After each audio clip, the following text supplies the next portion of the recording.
Hi friends, welcome to our channel aura Telugu drama vlogs. నేను మీకు ఈరోజు వెన్ ద ఫోన్ రింగ్స్ అనే drama part 6ని తెలుగులో ఎక్స్ప్లెయిన్ చేయబోతున్నాను. మీరు కనుక ముందు పార్ట్స్ చూడకుండా ఉంటే వెళ్ళి చూసేయండి, లేకపోతే కన్ఫ్యూజ్ అయిపోతారు. మీకు ఈ వీడియో నచ్చినట్టయితే లైక్ చేయండి, సబ్స్క్రైబ్ చేయండి అండ్ కామెంట్ చేయండి. So let's start the video. Drama స్టార్టింగ్లో మన హీరోకి నైట్ మేర్స్ వస్తూ ఉంటాయి. అతన్ని ఎవరో ఒక అతను వాటర్లోకి డిప్ చేస్తూ ఉంటాడు. అలా మన హీరో డీప్ వాటర్లోకి వెళ్ళిపోగానే మెలకు వస్తుంది. తన హ్యాండ్ చాలా పెయిన్గా ఉంటుంది. ఏంటి నా హ్యాండ్ పెయిన్గా ఉంది అని చెప్పి చూస్తే మన హీరోయిన్ తన హ్యాండ్ మీద చాలా పీస్ఫుల్గా నిద్రపోతూ ఉంటుంది. తను కూడా మెలకు వచ్చి చూస్తుంది. అలా ఇద్దరిని ఒకరొకరు చూసుకొని షాక్ అయిపోయి ఒక్కసారిగా లేచి కూర్చుంటారు. ఏమైంది అని చెప్పి హీరో అయితే తన ఫేస్ వాష్ చేసుకుంటూ కూడా ఆలోచిస్తూ ఉంటాడు. అలా మన హీరోయిన్ కారులోంచి తన ఇంటికి తీసుకొస్తుంది కదా, అది గుర్తుంటుంది. ఆ తర్వాత తను జిన్ మాట్లాడిన మాటలు గుర్తు తెచ్చుకొని తను వెంటనే కూడా ఫోన్ చేద్దామని ఫోన్ తీస్తాడు. బట్ దాంట్లో ఛార్జింగ్ ఉండదు. సో దానికి ఛార్జింగ్ పెట్టి హీరోయిన్ దగ్గరికి వెళ్తాడు. హీరోయిన్తో అడుగుతాడు, నేను రాత్రి డ్రింక్ చేశాను, అలాగే మన ఇద్దరం ఎర్లీ మార్నింగ్ ఒకరికొకరు పనుకున్నాం కదా, సో ఏమైంది చెప్పావా అంటే హీరోయిన్ సిగ్గుపడుతూ ఉంటుంది. అరే ఏంటి నువ్వు సిగ్గుపడుతున్నావు, ఏమైంది చెప్పు అంటే మళ్ళీ సిగ్గుపడుతుంది అనమాట. నువ్వు సిగ్గుపడకుండా చెప్పచ్చు కదా ప్లీజ్ అని చెప్పి అంటుంటాడు. అప్పుడు హీరోయిన్ వచ్చేసి, అంటే నేను మీకు ఉన్నది ఉన్నట్టు చెప్పచ్చా పొలైట్గా అంటుంటే, ఏంటి పొలైట్గానా, చెప్పు చెప్పు ఏమైంది అని చెప్పి అంటుంటాడు. దానికి మన హీరోయిన్ మళ్ళీ సిగ్గుపడుతూ ఏదో టైప్ చేస్తూ ఉంటే హీరో వచ్చేసి ఆలోచిస్తూ ఉంటాడు, ఏమై ఉంటుంది, ఎందుకు ఈ అమ్మాయి ఇంత సిగ్గుపడుతుంది అన్నట్టు. అప్పుడే తనకి కాల్ వస్తుంది. సో వెంటనే కూడా కాల్ లిఫ్ట్ చేసి అంటాడు, నువ్వు ఎందుకని ఇన్ఫర్మేషన్ ఇంకా కలెక్ట్ చేయలేదంటే, అదేంటి సార్ నేను మీకు నైటే కదా మెసేజ్ పెట్టాను, ఒకసారి చూడండి అంటాడు. సో మన హీరో మెసేజ్ చూడగానే అర్థమవుతుంది ఇదంతా కూడా హీరోయినే చేసింది అని చెప్పి తన ఆఫీస్ వెళ్ళగానే జిన్ చెప్తాడు, సార్ బాంబ్ బ్లాస్ట్కి అలాగే నర్సింగ్ హోమ్లో కిడ్నాపింగ్కి ఈ 406కి ఎటువంటి సంబంధం లేదు సార్. సో అతని గురించి మీకు ఏదైనా ఇన్ఫర్మేషన్ తెలిసిందా అంటే హీరో అంటాడు, సారీ నేను తెలిసినా కూడా నీకు ఇప్పుడు చెప్పలేను, మనము వాళ్ళిద్దరి మధ్య ఉన్న రిలేషన్షిప్ ఏంటి, అలాగే దాన్ని ఎలా బ్రేక్ చేయాలనే దాని గురించి ఆలోచిద్దాము అని చెప్పి అంటుంటే అప్పుడు జిన్ వచ్చి అంటాడు, సార్ మీరు ఓకే కదా అంటుంటే నేను ఓకే అంటాడు హీరో. మళ్ళీ వచ్చి అంటాడు, కాదు నేను ఓకే కాదు, అయినా ప్రతి సిచ్యువేషన్ నా కంట్రోల్లో ఉందనుకున్నాను ఇంతవరకు, నేను ఎటువంటి ట్రాప్లో పడలేదనుకున్నాను, బట్ వెనక్కి వెళ్తే తెలుస్తుంది చాలాసార్లు నా కళ్ళ ముందరే కనిపించింది, బట్ నేను దాన్ని ఇగ్నోర్ చేశాను, అసలు పట్టించుకోలేదు. నిజానికి ఒక్కసారైనా పట్టించుకొని ఉంటే, ఒక్కసారైనా దాని గురించి ఆలోచించుంటే నేను ఇప్పుడు ఇలాంటి సిచ్యువేషన్ని ఫేస్ చేసే ఉండేవాడినే కాదు అని చెప్పి చూస్తూ ఉంటాడు. ఆ బోర్డ్ని చూసి అనుకుంటాడు, తనకు అన్నీ కూడా హీరోయిన్ మాట్లాడిన అన్ని విషయాలు కూడా ఒక్కసారిగా బ్రెయిన్లో స్ట్రైక్ అయిపోతుంటాయి. అంటే హీరోయిన్ డ్రైవర్స్ అరగడం, తనకి దూరంగా ఉండు, నువ్వు తన్ని ప్రేమ మీద పెళ్లి చేసుకోలేదు కదా, అలాగే తన తాయి మీద పుట్టుమచ్చు ఉంది, నువ్వు తను ఎప్పుడు నాగ్గా చూడలేదా, అది ఇది అని చెప్పి. సో హీరో వెంటనే కూడా ఇంకా చాలు ఆపండి అని చెప్పి గట్టిగా అరుస్తాడు. ఇక్కడ మన హీరోకి సైన్ లాంగ్వేజ్ నేర్పించడం కోసం వస్తుంది.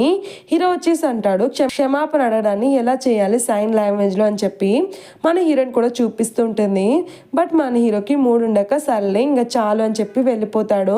కట్ చేస్తే హీరో వాళ్ళ మదర్ని చూపిస్తారు. తన ఒక ఫోటోని చూసి చాలా బాధపడుతూ డ్రింక్ చేస్తూ ఉంటుంది.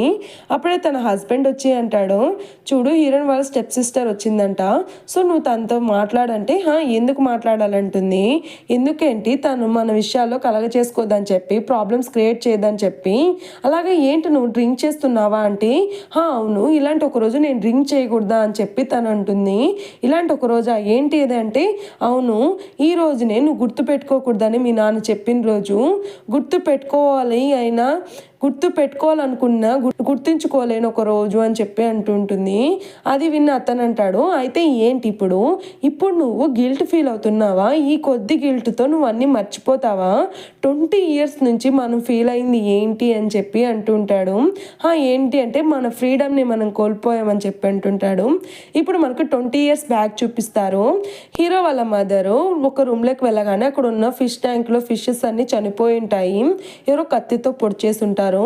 అలాగే ఒక బాబుని రూమ్లో వేసేసి కీస్ వేసేసి వెనకాల కూర్చొని ఉంటుందన్నమాట. ఆమె చాలా బాధపడుతూ డిప్రెషన్ ఫీల్ అవుతుంటాడు. ఆ బాబు కూడా కొడుతూ ఉంటాడనమాట డోరు. ఇక్కడ తిను బాధపడుతూ ఉంటుంది. ప్రెజెంట్ని చూపిస్తారు. తను అలా బాధపడుతూ తన ఫోటోని భద్రం చేస్తుంది. ఇక్కడ హీరోయిన్ తన స్టెప్ సిస్టర్ని కలవడానికి వెళ్తుంది. అక్కడికి వెళ్ళాక తన స్టెప్ సిస్టర్ వచ్చి అంటుంది, మనము చిన్నప్పుటాంచి ఇలాగున్నాం అలా ఉన్నాం, కానీ నువ్వు మటుకు ఏమాత్రం మారలేదు, నువ్వు ఇప్పుడు మాట్లాడొచ్చు కదా అంటుంటే, ఏంటి నీకు తెలుసా అని చెప్పి హీరోయిన్ మెసేజ్ చేస్తుంది. నాకు తెలుసు చిన్నప్పటి నుంచి అని తను అంటుంది.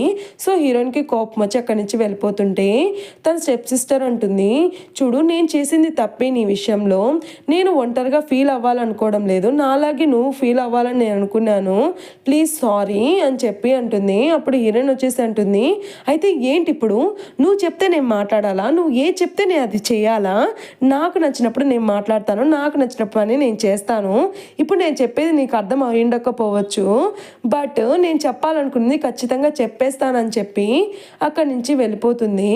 అప్పుడు తను ఫోన్లో మెసేజ్ చేసి పెడుతుంది స్టెప్ సిస్టరు, చూడు నా మ్యారేజ్ నేను క్యాన్సిల్ చేసుకోవాలనుకున్నప్పుడు నన్ను దాంట్లోకి దూర్చలేదు, హీరోనే నిన్ను కావాలని అడిగాడు, హీరో గురించి నీకు ఇంకా పూర్తిగా తెలీదు, తన ఫ్యామిలీ కనెక్షన్ని కోల్పోకూడదని చెప్పి నిన్ను హాస్టేజ్గా పిలుచుకున్నాడు అని చెప్పి అంటుంది. దాంతో మన హీరోయిన్ ఇంటికి బయలుదేరుతుంది. ఇక్కడ హీరోయిన్ ఒక రూమ్ మొత్తం చెక్ చేస్తూ ఉంటాడు ఆ మొబైల్ కోసము. వెంటనే హీరోయిన్ వచ్చేసి ఏం చేస్తున్నావు నువ్వు అంటే, నా మొబైల్ కనిపించడం లేదు అని చెప్తాడు. సో వెంటనే తను కాల్ చేసి నీ మొబైల్ ఎక్కడ ఉంది అని చెప్తుంది. అప్పుడే మన హీరోకి తను ఒక అండర్వేర్ అనేది కనిపిస్తుంది. అంటే తను థై మీద ఒక పుట్టుమచ్చ వేసుకుని ఒక డ్రెస్ వేసుకుంది కదా, సో అదే అనమాట. అది చూసి హీరో అంటాడు, ఏంటి హంజూన్ ఇలాంటి వస్తువులు కూడా నువ్వు వాడుతున్నావా ఏంటి అని చెప్పి అంటుంటే హీరోయిన్ వెంటనే కూడా దాన్ని లాక్కోని చూస్తుంది. హీరో ఇవ్వడనమాట. అలా ఇద్దరు ఒకరి మీద ఒకరు పడిపోతారు. ఇప్పుడు మన హీరోకి స్ట్రైక్ అవుతుంది. నైట్ టైము వాళ్ళు ఒకరికొకరు కిస్ చేసుకున్నారు కదా అదంతా కూడా. అప్పుడు హీరో అంటాడు, ఒకవేళ మనము అని చెప్పి కొంచెం నర్వస్ ఫీల్ అయిపోయి హీరోయిన్ని దొబ్బేసి అక్కడి నుంచి వాకింగ్కి వెళ్తాడు. అసలు ఏం చేశాను, నాకేనా పిచ్చా, నైట్ నేను ఎందుకు అలా చేశాను అని చెప్పి ఆలోచిస్తూ ఉంటాడు. అప్పుడే తనకి 406 కాల్ చేస్తుంది. హీరో అంటాడు, ఏంటి నీకు కూడా అర్థమైపోయిందా, నేను రోజు నీ గురించి ఆలోచిస్తున్నానని చెప్పి, మనం రోజు ఫోన్ మాట్లాడుతున్నాం కానీ నీ గురించి నాకు ఏమాత్రం తెలీదు, నేను తెలుసుకోవాలనుకుంటున్నానంటే హీరోయిన్ అంటుంది, సరే అలా అయితే ఒక ప్రశ్న వేద్దాము, నువ్వు ఆన్సర్ ఇవ్వు, నువ్వు ప్రశ్న వేస్తే నేను ఆన్సర్ ఇస్తానని చెప్తుంటే హీరో అంటాడు, సరే అయితే ఏది ఆన్సర్ అయినా సరే నిజమే మాట్లాడాలని చెప్పి అంటాడు. అప్పుడు హీరోయిన్ అడుగుతుంది, నువ్వు హీరోయిన్ వాళ్ళ స్టెప్ సిస్టర్తో హంజుని హాస్టేజ్గా చేసుకోవాలని చెప్పావా, ఎందుకు అలా చేసావు అంటుంటే నీకు ఈ విషయం ఎవరు చెప్పారు అంటాడు. ఎవరు అనేది అనవసరం, నిజమా అంటుంటే అవును, నేను చిన్నప్పుడు నాకు చాలా నైట్ మేర్స్ వస్తున్నాయి, సో అలా నేను వాకింగ్కి వెళ్తుంటే ఒక అమ్మాయి తన హౌస్ నుంచి సైన్ లాంగ్వేజ్ ప్రాక్టీస్ చేస్తూ ఉండేది, తనని చూడగానే నాకు చాలా పీస్గా అనిపించింది. ఆ అమ్మాయి ఆ ఇంట్లో ఒక జైల్లో ఉన్న అమ్మాయిలా ఉండింది, సో తన్ని నేను అక్కడి నుంచి తీసుకురావాలని మ్యారేజ్ చేసుకున్నాను, బట్ నాకు అర్థం కాలేదు తన్ని నేను ఒక జైలు నుంచి మరొక జైలుకి తీసుకొచ్చానని చెప్పి అంటుంటే, జైలా ఏంటది అంటుంటే అప్పుడు హీరో అంటాడు, అదే నేను తన్ని అక్కడి నుంచి తీసుకొచ్చి ఒక ఫ్రీ బర్డ్లా వదిలేద్దాం అనుకున్నాను, బట్ నా ఇల్లే తనకి జైలుగా అనుకుంటుంది, అందుకే నీలాంటి ఒక క్రేజీ పర్సన్ దగ్గర డైవర్స్ కావాలని అడిగింది, సో నేను అడుగుతున్నాను ఇప్పటికీ కూడా హీరోయిన్కి డైవర్స్ తీసుకోవాలని ఉందా అంటే అప్పుడు 406 అంటుంది, అవును, ఎందుకంటే ఈ 3 yearsలో చాలా విసిగిపోయింది, తను ఎంతో బాధపడింది, ఇక మీదట బాధపడాలనుకోవడం లేదు, విడిపోతేనే తను ప్రశాంతంగా ఉండగలను అనుకుంటుంది అని చెప్పి అంటుంటే హీరో వచ్చి అంటాడు, అయితే తనకు కావాల్సింది అఫెక్షనే కదా, నేను తనకి అది ఇవ్వగలను అని చెప్తాడు. ఇదంతా కూడా మన హీరో తన ముందరే మాట్లాడుతున్నట్టుగా ఊహించుకుంటుంది. హీరోయిన్ హీరోయిన్ అంటుంది, ఇదంతా ఇప్పుడు చెప్తున్నావా, మొదటి నుంచి నువ్వు తనతో ఎంత కఠినంగా ఉన్నావు, తను అసలు పట్టించుకునే లేదు అని చెప్పి అంటుంటే హీరో అంటాడు, మొదటి నుంచి ఈ మ్యారేజ్ హీరోయిన్కి ఇష్టం లేదు, తను అనుకునేది కాదు కదా అని అంటాడు. అయితే అందుకనే నువ్వు తనతో అంత కఠినంగా ఉన్నావా, తన మీద రిలేషన్షిప్ పెంచుకోకూడదని అని చెప్తుంది. అప్పుడు హీరో అంటాడు, అవును, కానీ ఇప్పుడు తనకి కావాల్సింది అఫెక్షనే లవ్వే, అయితే నేను తనకి ఇవ్వగలను, కానీ ప్రామిస్ చెయ్యి ఈ ఎఫెక్ట్స్ అన్నీ నేను ఇచ్చాక నువ్వు ఖచ్చితంగా ఈ కాల్ అనేది మళ్ళీ చేయకూడదు అని చెప్పి అంటుంటే హీరోయిన్ అంటుంది, సరే ఇదంతా కూడా నువ్వు చేసే పనిని బట్టి ఆధారపడి ఉంటుంది అని చెప్పి ఫోన్ కట్ చేస్తుంది. నెక్స్ట్ డే అందరూ కూడా క్యాంపింగ్కి వెళ్తారు. అక్కడ ఫుడ్ ఎత్తుకొని ఒక అబ్బాయి వస్తాడనమాట వ్యాన్లో. ఆ ఫుడ్ని చూసి ఎవరు ఆర్డర్ చేశారు అంటుంటే మేము కాదని చెప్తుంటారు. ఆ పర్సన్ వచ్చేసి మీరా స్పోక్ పర్సన్ టీము, సో ఇదే మీకు టిఫిన్ అని ఇస్తాడు. అప్పుడే అక్కడికి మన హీరో వచ్చేసి టిఫిన్ తీసుకున్నారా అంటే, సార్ మీరేనా సార్ ఆర్డర్ చేసింది ఫుడ్ అంటే హీరో వచ్చేసి హీరోయిన్ వైపు చూసి స్మైల్ ఇచ్చేసి లోపలికి వెళ్ళిపోతాడు ఆన్సర్ ఇవ్వకుండా. హీరోయిన్ బ్రేక్ఫాస్ట్ని చూస్తుంది, దాంట్లో అన్నీ కూడా హార్ట్ షేప్లోనే ఉంటాయన్నమాట. అలా లోపలికి వెళ్ళగానే హీరోయిన్ పక్కన తన కో ఎంప్లాయ్ వచ్చి కూర్చుంటాడు. అలాగే తనకి కాఫీ కూడా ఇస్తాడు. అది చూసిన మన హీరో వచ్చి అంటాడు, నాకు కార్ సిక్ ఉంది, సో బ్యాక్ సైడ్ కూర్చోవడం అంత మంచిది కాదు కదా అంటుంటే అతను వచ్చి అంటాడు, సార్ మీ ముందు పక్క సీట్ ఖాళీగానే ఉంది కదా సార్ అంటుంటే హీరో వచ్చేసి దాని మీద బ్యాగ్ పెట్టేస్తాడు అనమాట. ఇప్పుడు లేదు కదా అని చెప్పి అంటాడు. సరే సార్ అయితే మీరు ఈ సీట్ తీసుకోండి అని చెప్తాడో లేదో హీరో అతన్ని దొబ్బేసి తను వెళ్ళి కూర్చుంటాడనమాట. అంతేకాదు హీరోయిన్ చేతిలో ఉన్న కాఫీని లాక్కొని అతని మొహం మీద వేసేసి ఖాళీ స్టమక్తో కాఫీ తాగకూడదు అని చెప్పి తనకి జ్యూస్ని ఇస్తాడు. ఇదంతా చూస్తున్న హీరోయిన్ షాక్ అయిపోయి చూస్తూ ఉంటుంది, ఏం చేస్తున్నాడు వీడు అని చెప్పి. కట్ చేస్తే మనకి యూరిని వూని చూపిస్తారు. వాళ్ళిద్దరూ కూడా అనాథాశ్రమంలో ఉన్న పిల్లలకి ఫుడ్ని తీసుకెళ్తూ ఉంటారు. ఆ ఫుడ్ని చూసి యూరి ఆశ్చర్యపోతుంటుంది, అమ్మో ఇంత ఫుడ్డా అని చెప్పి. అక్కడికి వెళ్ళాక వాళ్ళందరితో కలిసి టైం స్పెండ్ చేస్తూ ఉంటుంది యూరి. అప్పుడు ఒక అమ్మాయి వచ్చేసి అంటుంది, మీరు వూ యొక్క గర్ల్ ఫ్రెండా, అతను డార్క్ పాస్ట్ తెలిసి కూడా మీరు అతను ఇష్టపడుతున్నారంటే మీది నిజమైన ప్రేమే అంటుంటే తను వచ్చి అంటుంది, కాదు మేమిద్దరం లవర్స్ కాదు అని చెప్తుంది. అప్పుడే వాళ్ళు వచ్చేసి వూ యొక్క ఫన్నీ ఫొటోస్ అన్ని చూపిస్తూ ఉంటారు. అలా వాళ్ళు నవ్వుకుంటుంటే వూ వచ్చేసి ఆల్బమ్ లాక్కొని, హే ఏం చేస్తున్నారు మీరు అని చెప్పి అంటుంటాడు. అందులో అతని చిన్నప్పుడు ఫొటోస్ అన్నీ కూడా బయటపడుతుంటే అది చూసి ఉంటాడు, మేము ఈ స్టేజ్లో ఉన్నప్పుడే మమ్మల్ని ఎవరో కిడ్నాప్ చేశారు చాలామంది మా ఫ్రెండ్స్ని అని చెప్పి అంటుంటే అప్పుడు యూరియో వచ్చేసి వాళ్ళ గురించి ఇంకా ఏమైనా ఇన్ఫర్మేషన్ తెలుస్తుందేమో మనము ఆ వార్డెన్ అడుగుదామని చెప్పి వార్డెన్ దగ్గరికి వెళ్తే ఆమె వచ్చి అంటుంది, ఇంతవరకు ఏమీ తెలియలేదు అని చెప్పి. అప్పుడు ఊ అంటాడు, నా ఫ్రెండ్స్ వీళ్ళు ముగ్గురు కూడా మిస్ అయిపోయారు, వాళ్ళ ఫ్యామిలీస్ కూడా ఎప్పుడు వెతకలేదా అని చెప్పి యూరి అంటుంది. లేదు అని చెప్పి ఊ అంటాడు. అప్పుడు వార్డెన్ వచ్చేసి అంటుంది, లేదు 3 కాదు 4 మెంబర్స్ అని చెప్తుంటే 4 మెంబర్స్ ఎవరు అని అంటాడు. అప్పుడు వార్డెన్ అంటుంది, ఇదో ఈ ట్విన్ బ్రదర్స్ ఉన్నారు కదా, ఇందులో ఒక్కతను మిస్ అయిపోయాడు అని చెప్పి అంటుంది. కట్ చేస్తే ఇక్కడ మన హీరోని చూపిస్తారు. తన మీద మన హీరోయిన్ హెడ్ పెట్టుకొని పనుకొని ఉంటుంది. అది చూసి హీరో హ్యాపీగా ఫీల్ అయ్యి తన మీద ఎండ పడుతుందని చెప్పి కిటికీని క్లోజ్ చేద్దామని వెళ్తాడు. బట్ తనకు అందదనమాట. మళ్ళీ ట్రై చేస్తాడు, అందదు. సో తను వచ్చేసి చుట్టుపక్కల చూసి ఎవరైనా చూస్తున్నారా లేదని చెప్పి తన హ్యాండ్ని తనకి ఎండ తగలకుండా ప్రొటెక్షన్గా పెడతాడు. అప్పుడే తన కో ఎంప్లాయ్ ఒక అతను లేస్తాడనమాట నిద్రలోంచి. సో వెంటనే కూడా హీరో హ్యాండ్ తీసేసి హీరోయిన్ని జరిపేస్తాడనమాట. అతను వచ్చేసి వాళ్ళ వైఫ్కి, ఐ లవ్ యూ డార్లింగ్, ఈ యూనివర్స్ కన్నా నేను నిన్ను ఎంతగానో ప్రేమిస్తున్నానని చెప్పి తనకి సింబల్ ఇస్తూ ఉంటాడు. ఇదంతా కూడా హీరో చూస్తూ ఉంటాడనమాట. అది చూసి ఎంప్లాయ్ సారీ సార్ అంటుంటే, నువ్వు ఇది ఎలా చేసావు అని చెప్పి హీరో కూడా చేస్తూ అడుగుతాడు. అదే సార్ ఫస్ట్లో కొంచెం కష్టంగానే ఉంటుంది, బట్ చేస్తూ అలా అలవాటైపోతుంది. కానీ ఒక్క నిమిషం, మీకు మ్యారేజ్ అయ్యి 3 years అయింది కదా, మీరేంటి ఇప్పుడు నేర్చుకుంటున్నారు? అయినా సరే ఎప్పుడైతే ఏముందిలే, మీరు తన్ని అంతగా ప్రేమిస్తున్నప్పుడు ఎప్పుడైనా ఒకటే సార్ తనతో హ్యాపీగా లవ్ యూ అని చెప్పండి, థ్యాంక్ యూ అని చెప్పండి, అలా మీ లైఫ్ కూడా చాలా హ్యాపీగా ఉంటుంది అని చెప్పి అంటూ ఉంటాడు. అది విన్న హీరో కూడా స్మైల్ ఇస్తూ ఉంటాడు అనమాట. ఇక్కడ కిడ్నాపర్ని చూపిస్తారు. అతను వచ్చేసి తన ఫుడ్ని తింటూ ఉంటాడు. అప్పుడే తనకి మెసేజ్ వస్తుంది, మనము ప్లాన్ని మార్చుకుందాము, ఈ రోజుకి సెట్ చేద్దాము అని చెప్పి. ఇక్కడ హీరోయిన్ వాళ్ళు ఒక గేమ్ని పెట్టుకుంటారు. ఉంటారు. అదే స్కిప్పింగ్ అనమాట. సో కపుల్ స్కిప్పింగ్ చేస్తూ ఉంటారు. కానీ కపుల్స్ సెలెక్ట్ చేస్తుంటే హీరోయిన్ని తన కో ఎంప్లాయ్ అడుగుతాడు, మన ఇద్దరం కపుల్స్గా ఉందామా అంటే అప్పుడు హీరో వచ్చి అంటాడు, అదేలా ఫస్ట్ నేను కూడా సెలెక్ట్ చేయాలి, ఎవరు కపుల్స్గా ఉంటారా అని చెప్పి అంటుంటే అతను కూడా ఓకే సార్ మీరు ఎవరు అనుకుంటే వాళ్ళే అంటుంటే హీరో వెళ్ళేసి హీరోయిన్ దగ్గరికి వెళ్ళి మన ఇద్దరం కపుల్గా ఉందామా హంజున్ అంటే హీరోయిన్ కూడా ఓకే అంటుంది. అలా స్కిప్పింగ్ చేస్తుంటే హీరో అంటాడు, చాలా ఫోకస్ చేయి, వాళ్ళు ఎప్పుడు వేస్తారా ఎప్పుడు మనం ఎక్కాలా అని చెప్పి చాలా ఫోకస్ అని చెప్పి అంటుంటే హీరోయిన్ ఓకే ఓకే అంటుంటుంది. తీరా మన హీరో ఛాన్స్ వచ్చే తలకే అట్టే ఓడిపోతాడనమాట. అప్పుడు హీరోయిన్ అంటుంది, చూడు ఈసారి నేను ఫస్ట్ వెళ్తాను, ఇవన్నీ మాటలు అనవసరం అని చెప్పి హీరోయిన్ వెళ్ళి జాయిన్ అవుతుంది. తను పర్ఫెక్ట్గా ఆడుతుంది అనమాట. తర్వాత హీరోయిన్ని చూసి మన హీరో జాయిన్ అవుతాడు. అలా వాళ్ళిద్దరు కూడా చాలా హ్యాపీగా ఉంటారు. ఆ తర్వాత వీళ్ళిద్దరు కాళ్ళని కట్టేసి రన్నింగ్ రేస్ పెడతారనమాట. దాంట్లో కూడా మన హీరోయిన్లే గెలుస్తారనమాట. ఆ హ్యాపీనెస్లో మన హీరోయిన్ ఎత్తుకొని అలా గాల్లో తిప్పుతాడు.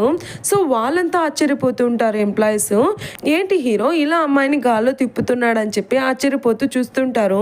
అప్పుడు హీరో వచ్చేసి సారీ మిమ్మల్ని ఎత్తుకొని తిప్పినందుకు కొంచెం ఎక్సైట్మెంట్లో అలా చేశాను అంటుంటే హీరోయిన్ ఏం పర్లేదు అని చెప్పి అంటుంటుంది.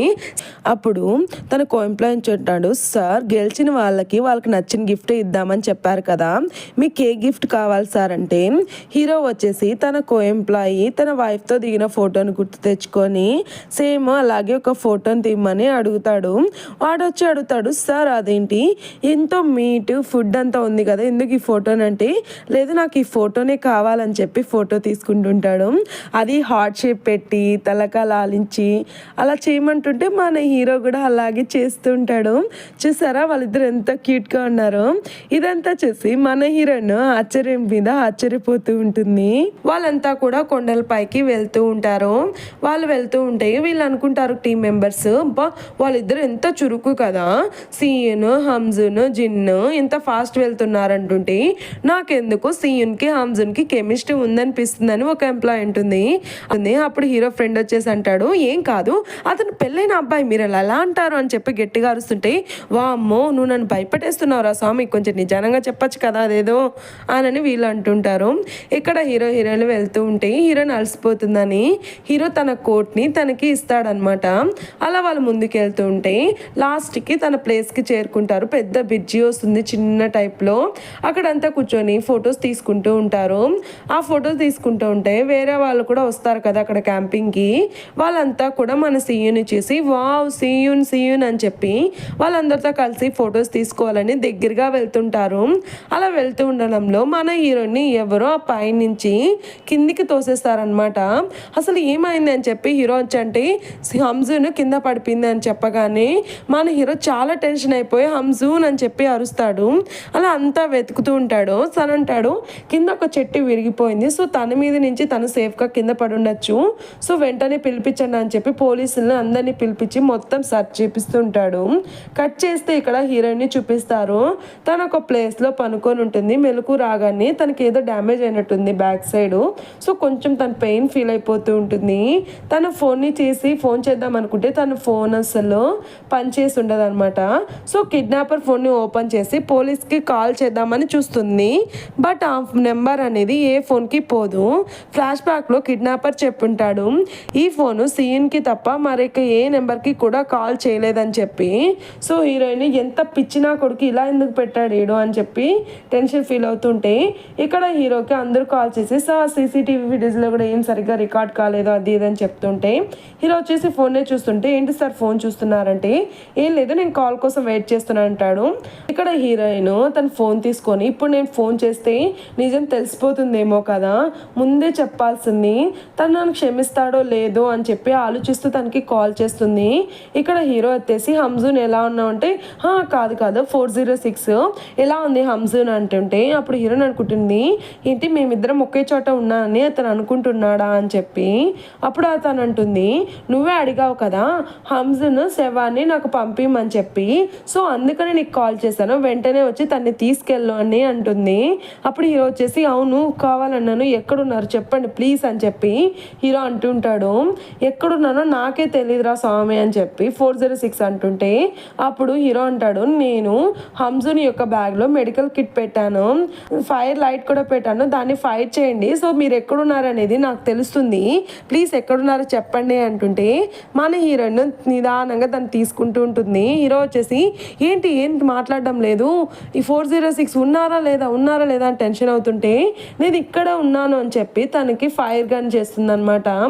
అది చూసి హీరో వెంటనే కూడా ఆ లైట్ని వెంటాడుతూ వస్తుంటాడు. మీరు భయపడకండి, నేను వస్తున్నానంటే భయమా, నాకెందుకు భయం అంటే నాకైతే ఇప్పుడు చచ్చిపోయేంత భయంగా ఉంది అని చెప్పి పరిగెత్తుకుంటూ వస్తూ ఉంటాడనమాట.